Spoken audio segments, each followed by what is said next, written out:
Assalamualaikum warahmatullahi wabarakatuh. Kami dari kelompok Kerajaan Samudra Pasai akan mempresentasikan hasil kerja kelompok kami. Yang pertama, identitas Kerajaan Samudra Pasai. Yang kedua, peta wilayah Kerajaan Samudra Pasai. Yang ketiga, sejarah berdirinya Kerajaan Samudra Pasai. Yang keempat, raja-raja penting Kerajaan Samudra Pasai. Yang kelima, perekonomian Kerajaan Samudra Pasai.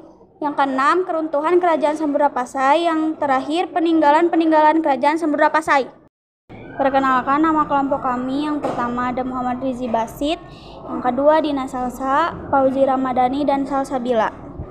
Identitas Kerajaan Samudra Pasai merupakan kerajaan Islam pertama di Indonesia. Kerajaan Samudra Pasai didirikan oleh Marasilu pada 1267 Masehi. Setelah masuk Islam, Marasilu berganti nama Malik Al-Saleh. Ia bergelar Sultan Malik Al-Saleh. Sultan Malik Al-Saleh memerintah pada tahun 1285 sampai 1297. Kesultanan Samudra Pasai juga dikenal sebagai Samudra atau Pasai atau Samudra Darussalam atau Pacem.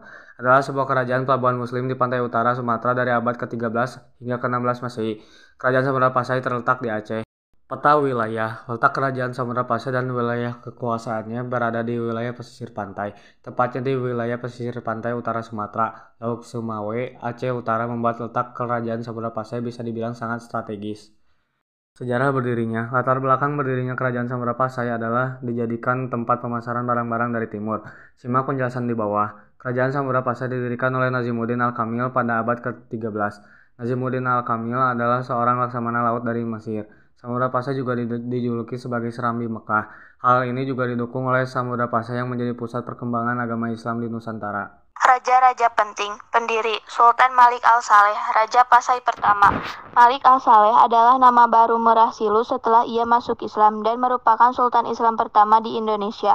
Berkuasa lebih kurang 29 tahun, 1297 sampai 1326 Masehi. Puncak kejayaan. Kejayaan Kerajaan Samudra Pasai terjadi saat pemerintahan Sultan Malik At-Thohir II atau Sultan Ahmad. Kejayaan tersebut dibuktikan dengan catatan Marco Polo yang menyebutkan bahwa pusat dari perdagangan yang sangat berkembang terjadi pada saat pemerintahannya. Raja terakhir, Sultan Zainal Abidin, meninggal 923 Hijriah atau 1517 Masehi.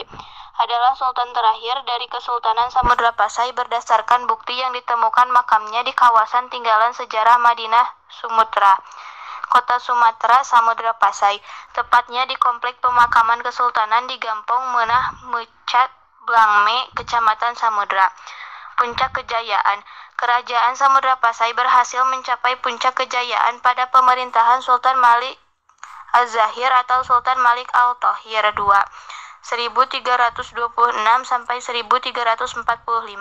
Samudra Pasai mencapai kejayaan di bawah pemerintahan Sultan Mahmud Malik Az-Zahir.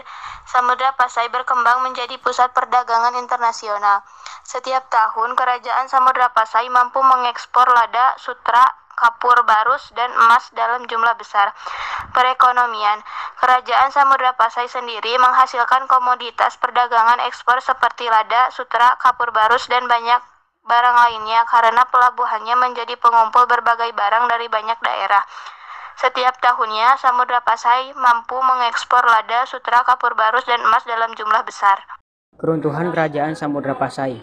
Faktor eksternal yang membuat Kerajaan Samudra Pasai runtuh adalah serangan dari Kerajaan Majapahit dari Jawa Timur.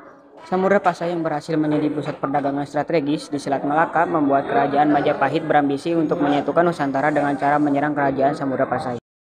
Ini adalah contoh peninggalan Kerajaan Samudra Pasai. Sekian dari kelompok kami, mohon maaf apabila ada kesalahan kata. Assalamualaikum warahmatullahi wabarakatuh.